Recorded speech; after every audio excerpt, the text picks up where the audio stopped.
Thanks very much, and especially to the organisers, WEPA, NPA and NCC, and to everyone for attending, including the other candidates. I acknowledge the Cammeraygal people and I pay my respect to elders past and present.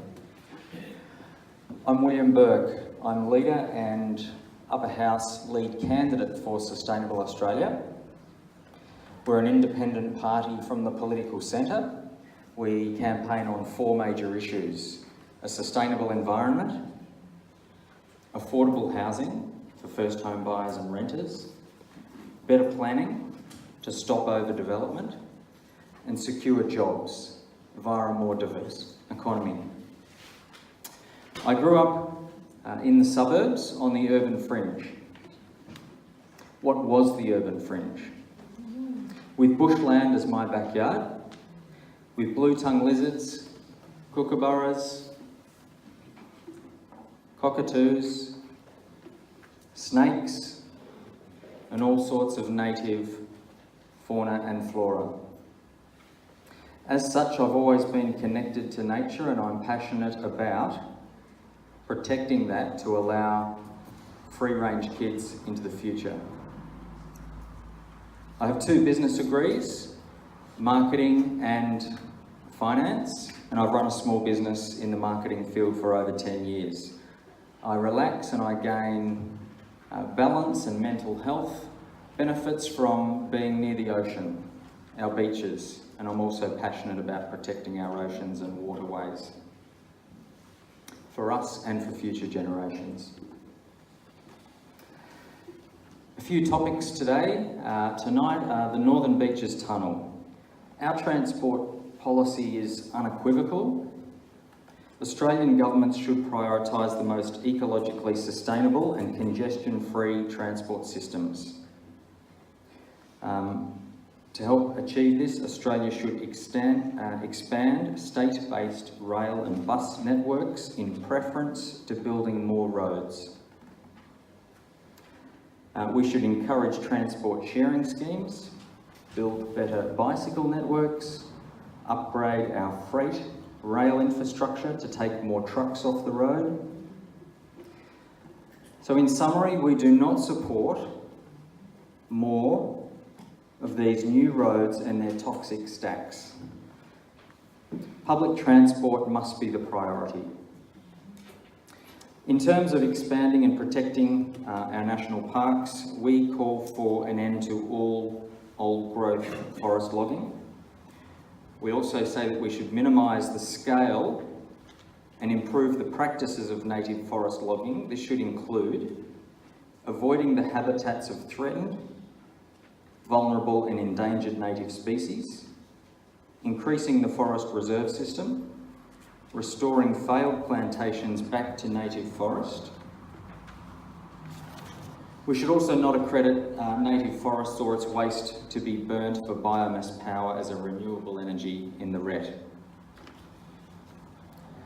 And we should subject all RFAs to the jurisdiction of the Environmental Protection and Biodiversity Conservation Act, Commonwealth, to ensure all forestry is subject to the usual or best, theoretically, environmental and planning approval requirements.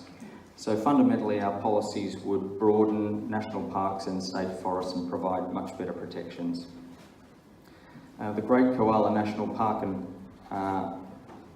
koalas in general, given the plight of koalas in Australia, and the points I made about protecting endangered native wildlife, I'd give my support for this on the mid-north coast, but subject to seeing the science and the legislation in more detail. Logging of public native forests has been dealt with. Urban development, health and wellbeing. In summary, our health and wellbeing is fundamentally tied to the natural environment. Without a healthy natural environment, we have nothing, we have no economy, we have no existence. So fundamentally, our health and wellbeing is protected by protecting our environment.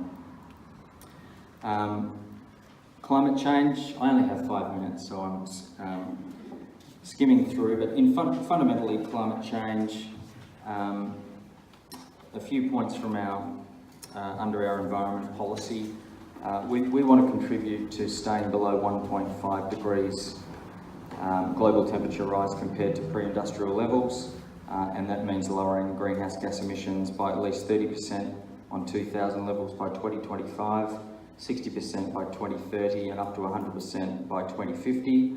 And we need to use every tool in the toolkit. We need to fund and subsidise research and development into renewable energy technologies, adopting a RET of at least 50% by 2030 and 100% by 2050, a moratorium on all new coal mines, phasing out fossil fuels, and promoting the environmental benefits of plant-based food. As well, we need to address a sustainable population policy. Australia is growing at an extreme rate. We need to greatly slow that down. You may be aware statistics such as Victoria, where we recently got an MP elected, 1990 to 2016, Victorians reduced their per capita greenhouse gas emissions by 23%. 1990 to 2016, 23% reduction per capita. A good effort, but unfortunately total emissions went up by 7%. 40% growth in population. So that is a factor to be included in the discussion. And we must. So just to wrap up, thank you again for listening. I ask you to vote One Sustainable Australia. We'll be running local candidates in the area as well. If anyone wants to know more, please take a flyer, check out our website, sustainableaustralia.org.au. We will put the environment first. Thank you.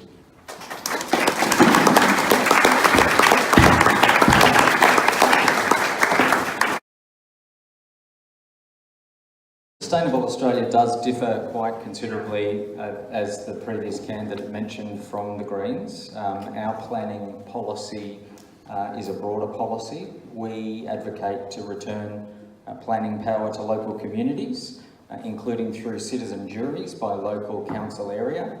We believe that just as our citizens determine outcomes in the court of law after listening to experts on infrastructure, on the environment, etc., our local communities should be able to make decisions around planning, height limits, density limit, setbacks, etc., biodiversity controls, etc. We also believe that infrastructure must go in before new housing.